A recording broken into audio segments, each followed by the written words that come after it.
DSGMC ਦੀ ਨਵ ਨਿਯੁਕਤ committee ਨੇ ਗੁਰਦੁਆਰਾ ਕਮੇਟੀ ਦੇ ਵੱਖ-ਵੱਖ ਦਫ਼ਤਰਾਂ ਤੇ ਇੱਕ ਤੋਂ ਬਾਅਦ ਇੱਕ ਛਾਪੇਮਾਰੀ ਕੀਤੀ।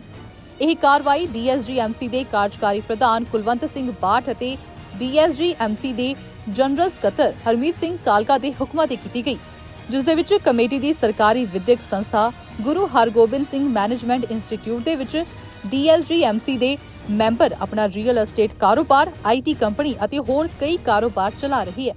ਇਸ ਪੂਰੇ ਮਾਮਲੇ ਸੰਬੰਧੀ ਅਕਾਲੀ ਦਲ ਦੇ ਪ੍ਰਧਾਨ ਪਰਮਜੀਤ ਸਿੰਘ ਸੰਨਾ ਨੇ ਪ੍ਰੈਸ ਕਾਨਫਰੰਸ ਕੀਤੀ ਅਤੇ ਪ੍ਰੈਸ ਕਾਨਫਰੰਸ ਕਰਦੇ ਹੋਏ ਸੰਨਾ ਨੇ ਕਿਹਾ ਕਿ DSGMC ਦੇ ਸਾਬਕਾ ਕਮੇਟੀ ਮੈਂਬਰਾਂ ਦੇ ਵੱਲੋਂ ਇਸ ਤੋਂ ਵੀ ਗੰਭੀਰ ਗੈਰ ਕਾਨੂੰਨੀ ਕੰਮ ਕੀਤੇ ਜਾ ਰਹੇ ਹਨ, ਜਿਸ ਦੇ ਵਿੱਚ ਮਨਜਿੰਦਰ ਸਿੰਘ ਸਿਰਸਾ ਦੇ ਸਹਿਯੋਗੀ ਅਤੇ DSGMC ਦੇ ਮੈਂਬਰ ਜਸਨੈਣ ਸਿੰਘ ਸਮੇਤ ਹੋਰ ਕਈ ਸ਼ਾਮਲ ਹੈ। ਕੱਲ ਜੋ ਕਿੱਸਾ ਹੈਗਾ ਗੁਰੂ ਹਰਗੋਬਿੰਦ ਐਨਕਲੇਵ ਇੰਸਟੀਚਿਊਟ ਦੇ ਵਿੱਚ, ਇਹ ਇੱਕ ਬਹੁਤ ਗੰਭੀਰ ਮਸਲਾ ਜਿਹੜਾ ਉਹ ਸਾਰਿਆਂ ਦੇ ਸਾਹਮਣੇ ਆਇਆ ਹੈ। ਅਸੀਂ ਤਕਰੀਬਨ 2 ਸਾਲ ਤੋਂ 3 ਸਾਲ ਤੋਂ ਅਸੀਂ ਇਹ ਗੱਲ ਕਹਿ ਰਹੇ ਸੀ ਵੀ ਸਰਸੇ ਨੇ ਸ਼ੈੱਲ ਕੰਪਨੀਆਂ ਬਣਾਈਆਂ ਹੋਈਆਂ ਨੇ। ਸਰਸਾ ਗੁਰਦੁਆਰਿਆਂ ਦੀ ਵੀ ਲੁੱਟਮਾਰ ਕਰ ਰਿਹਾ ਹੈ ਔਰ ਸਰਸਾ ਸਾਡੇ ਐਜੂਕੇਸ਼ਨ ਇੰਸਟੀਟਿਊਸ਼ਨਸ ਦਾ ਵੀ ਲੁੱਟਮਾਰ ਕਰ ਰਿਹਾ ਹੈ। ਅਸੀਂ ਕਹਿ ਰਹੇ ਸੀ ਪਰ ਸਾਡੇ ਕੋਲ ਕੋਈ ਅਖਤਿਆਰ ਨਹੀਂ ਸੀ ਅਸੀਂ ਜਾ ਕੇ ਸਕੂਲਾਂ ਦੇ ਵਿੱਚ ਕੋਈ ਇਨਕੁਆਇਰੀ ਕਰ ਸਕੀਏ ਜਾਂ ਦੇਖ ਸਕੀਏ, ਕਿਉਂਕਿ ਜਿਤਨੀ ਵੀ ਚੋਰੀ ਸੀ ਸਰਸੇ ਦੀ, ਇਹ ਸਾਰੀ ਕਲੋਜ਼ ਡੋਰ ਚੋਰੀ ਸੀ ਔਰ ਖਬਰ ਜਿਹੜੀ ਸੀ, ਕਿਉਂਕਿ ਹਿੱਸੇਦਾਰੀ ਹੋਣ ਕਰਕੇ ਖਬਰ ਬਾਹਰ ਵੀ ਨਹੀਂ ਸੀ ਆ ਰਹੀ। ਕੱਲ੍ਹ ਜੋ ਸਰਸੇ ਨੂੰ ਪ੍ਰਧਾਨਗੀ ਤੋਂ ਲਾਇਆ ਇਹਨਾਂ ਨੇ, ਐਗਜ਼ੈਕਟਿਵ ਕਮੇਟੀ ਨੇ, ਸਰਦਾਰ ਕੁਲਵੰਤ ਸਿੰਘ ਬਾਠ ਉਹ ਐਕਟਿੰਗ ਪ੍ਰੈਜ਼ੀਡੈਂਟ ਬਣੇ ਅਤੇ ਉਹਨਾਂ ਨੇ ਸਭ ਤੋਂ ਪਹਿਲਾ ਫੈਸਲਾ ਇਹ ਲਿਆ, he was aware of the situation. Sir Kulwant Singh Bath ਨੂੰ ਇਹ ਪਤਾ ਸੀ ਵੀ ਇਹ ਇੱਥੇ ਬੜੇ ਭਾਰੀ ਇਹ ਚੋਰੀ ਹੋ ਰਹੀ ਹੈ ਇਸ ਇੰਸਟੀਚਿਊਟ ਦੇ ਵਿੱਚ। ਉਹਨਾਂ ਨੇ ਫਿਰ ਇਹ ਸਾਂਝਾ ਆਰਡਰ ਕੀਤਾ, ਕੱਢਿਆ ਜਨਰਲ ਸਕੱਤਰ ਸਾਹਿਬ ਨਾਲ ਮਿਲ ਕੇ, ਸਰ ਹਰਮੀਤ ਸਿੰਘ ਨਾਲ। ਉਹਦੇ ਵਿੱਚ ਉਹਨਾਂ ਨੇ 3 ਮੈਂਬਰੀ ਕਮੇਟੀ ਪਾਈ। ਉਹ ਕਮੇਟੀ ਨੇ ਜਾ ਕੇ ਕੱਲ੍ਹ ਜਿਹੜਾ ਹੈਗਾ ਉੱਥੇ ਸਾਰਾ ਚੈਕਿੰਗ ਕੀਤੀ ਔਰ ਚੰਗੇ ਭਲੇ ਬੰਦੇ ਦਾ ਉਹ ਚੀਜ਼ਾਂ ਦੇਖ ਕੇ ਨਾ ਦਿਮਾਗ ਦੇ ਕਪਾਟ ਵੀ ਖੁੱਲ੍ਹਦੇ ਨੇ ਅਤੇ ਦਿਮਾਗ ਖਰਾਬ ਵੀ ਹੁੰਦਾ ਹੈ ਵੀ ਇਤਨੀ ਭਾਰੀ ਚੋਰੀ। ਇਹਨਾਂ ਨੇ ਐਜੂਕੇਸ਼ਨ ਸਿਸਟਮ ਨੂੰ ਸਬਵਰਟ ਕਰਕੇ ਉਸ ਨੂੰ ਇੱਕ ਵਪਾਰਕ ਕੇਂਦਰ ਦੇ ਵਿੱਚ ਕਨਵਰਟ ਕਰ ਲਿਆ। ਸਬਵਰਸ਼ਨ ਆਫ ਐਜੂਕੇਸ਼ਨ ਇੰਸਟੀਟਿਊਸ਼ਨਸ। ਅਸੀਂ ਇੰਸਟੀਚਿਊਟ ਬਣਾਏ ਸਨ ਬੱਚਿਆਂ ਦੀ ਤਾਲੀਮ ਵਾਸਤੇ ਵੀ ਉਹਨਾਂ ਦਾ ਭਵਿੱਖ ਬਣੇਗਾ, ਉਹ ਇੱਥੋਂ ਤਾਲੀਮ ਹਾਸਲ ਕਰਕੇ ਚੰਗੇ ਸ਼ਹਿਰੀ ਬਣਨਗੇ, ਆਪਣੇ ਮਾਂ ਪਿਓ ਦਾ ਸਹਾਰਾ ਬਣਨਗੇ, ਕੌਮ ਦਾ ਵੀ ਸਹਾਰਾ ਬਣਨਗੇ। ਪਰ ਸਕੂਲ ਕਾਲਜ ਇਹਨਾਂ ਨੇ ਬੰਦ ਕੀਤੇ ਹੋਏ ਨੇ। ਉੱਥੇ ਜਾ ਕੇ ਜਿਹੜੀ ਸਭ ਤੋਂ ਪਹਿਲੀ ਗੱਲ ਨਿਕਲੀ ਹੈ, ਇੱਕ ਇਹਨਾਂ ਨੇ ਸ਼ੂਟਿੰਗ ਰੇਂਜ ਖੋਲ੍ਹਿਆ ਹੋਇਆ ਜੀ ਇੰਸਟੀਚਿਊਟ ਦੇ ਵਿੱਚ। ਬੜਾ ਵੱਡਾ ਸ਼ੂਟਿੰਗ ਰੇਂਜ ਹੈ, ਕੋਈ 2-3 ਹਜ਼ਾਰ ਫੁੱਟ ਦੇ ਵਿੱਚ ਸ਼ੂਟਿੰਗ ਰੇਂਜ ਹੈਗਾ।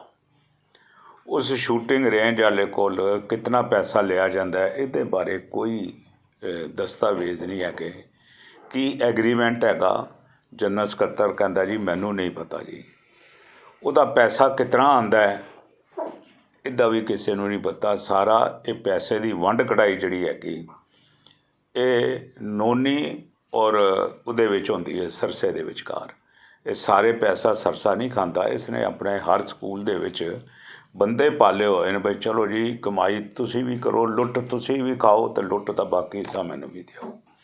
ਇਹ ਮੋਡਸ ਆਪਰੈਂਡੀ ਹੈਗੀ ਸਰਸੇ ਦੀ।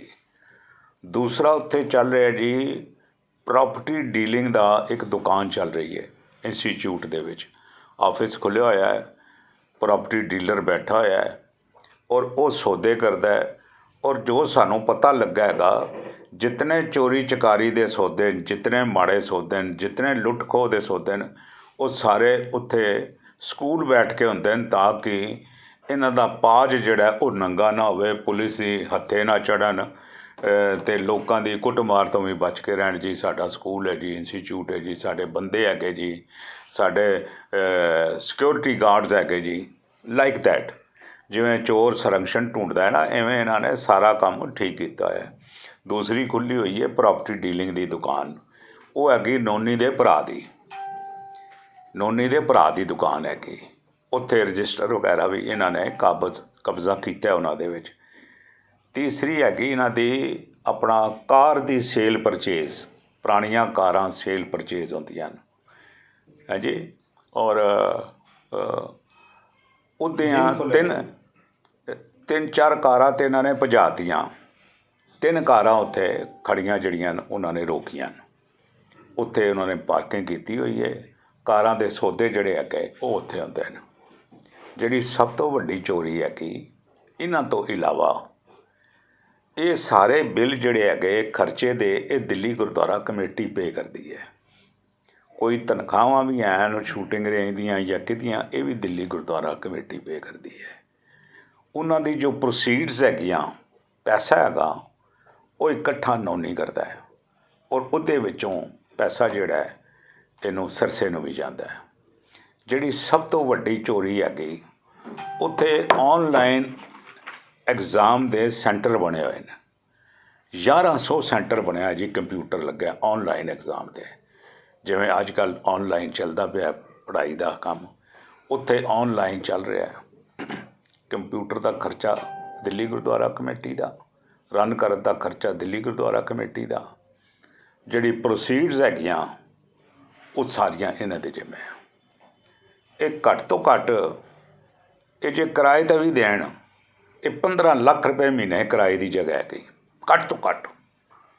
ਬਾਕੀ ਦੀਆਂ ਜਗ੍ਹਾ ਘੱਟੋ ਘੱਟ 10-15 ਲੱਖ ਰੁਪਏ ਮਹੀਨੇ ਦੀਆਂ।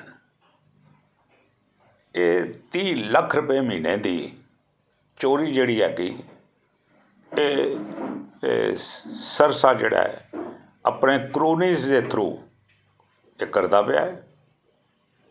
ਕਿਉਂ ਨਹੀਂ ਜਵਾਬ ਦੇ ਰਿਹਾ? ਅੱਜ ਸੁਣਿਆ ਕੱਲ੍ਹ ਉਹ press conference, why not Sarsa?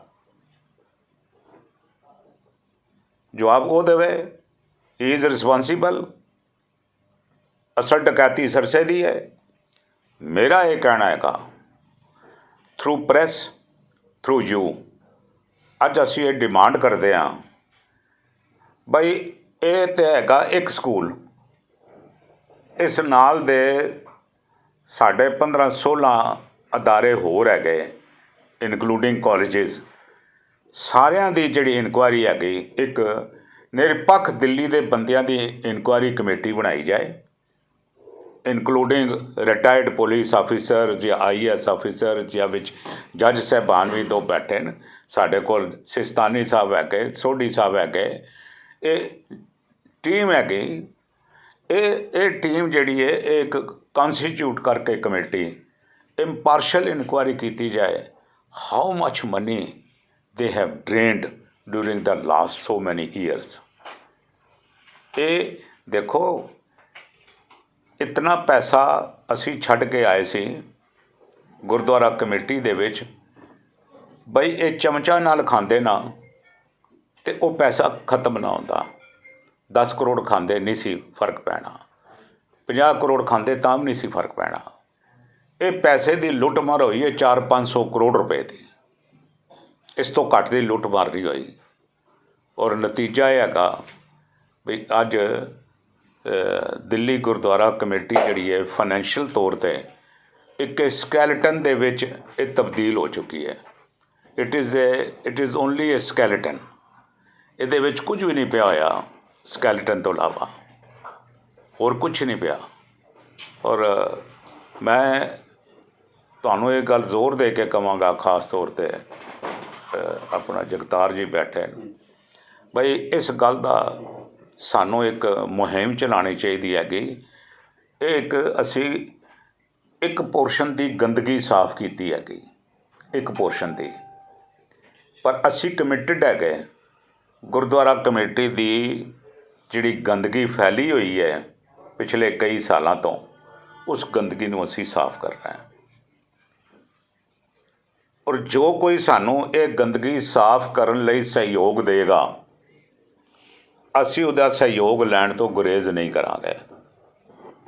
ਸਿਰਫ ਗੰਦਗੀ ਸਾਫ਼ ਕਰਨ ਵਾਸਤੇ, not to meet anybody's political ends. ਅਸੀਂ ਬਿਲਕੁਲ ਗੁਰਦੁਆਰਿਆਂ ਦੇ ਵਿੱਚ ਇੱਕ ਸੇਵਾ ਭਾਵ ਦੇ ਨਾਲ ਜਾਣਾ ਹੈ, ਸੰਗਤ ਦੀ ਸੇਵਾ ਕਰਨੀ ਹੈ, ਆਪਣੀ ਕੌਮ ਦੀ ਸੇਵਾ ਕਰਨੀ ਹੈ। ਕਮਿਟਡ ਹੈਗੇ ਵੀ ਅਸੀਂ ਹਸਪਤਾਲ ਵੀ ਬਣਾਉਣਾ ਹੈ। ਪਿਛਲੇ 9 ਸਾਲ ਤੋਂ 10 ਸਾਲ ਤੋਂ ਇਹਨਾਂ ਨੇ ਹਸਪਤਾਲ ਜਿਹੜਾ ਬਣਨ ਨਹੀਂ ਦਿੱਤਾ, ਨਾ ਬਣਨ ਦਿੱਤਾ ਨਾ ਬਣਾਇਆ। ਐਜੂਕੇਸ਼ਨ ਸਿਸਟਮ ਖਤਮ, ਇਹੀ ਕੁਝ ਤਾਂ ਹੁੰਦਾ ਸੀ ਸਕੂਲਾਂ ਦੇ ਵਿੱਚ, ਇੰਸਟੀਚਿਊਟ ਤਾਂ ਹੀ ਤਾਂ ਬੰਦ ਹੋ ਗਏ। इतना जुल्म मेरा ख्याल मैं इतनी भारी ठगी अपने इतनी स्पैन दे विच लाइफ दे विच मैं इतनी भारी ठगी मैं नहीं देखी जी। तुसी देखी होगी तो तुहानूं पता, तुसी पत्रकार है। बट मैं चाहांगा अनकंडीशनल अपॉलोजी जिहड़ी है ये टेंडर करनी चाहिए सरसे नूं, सरकार कोलों नहीं, गुरु कोलों भी। माफी मांगे तो छुट्टी हो गई? ना ना ना, छुट्टी नहीं। should be debarred from any sources in Sikh Panth। उन्होंने लैना पोलिटिकल लैना है, किसी पार्टी ने तो लैन इस ते कलगियां लाण, फुल लाण, तोते लाण, जो मर्जी करन, none of our Sikh business. पंथ विच दी कोई जगह नहीं। खास तौर ते इन फ्यूचर किसी भी गुरुद्वारे दे विच इहदी कोई जगह नहीं हैगी। Is not fit.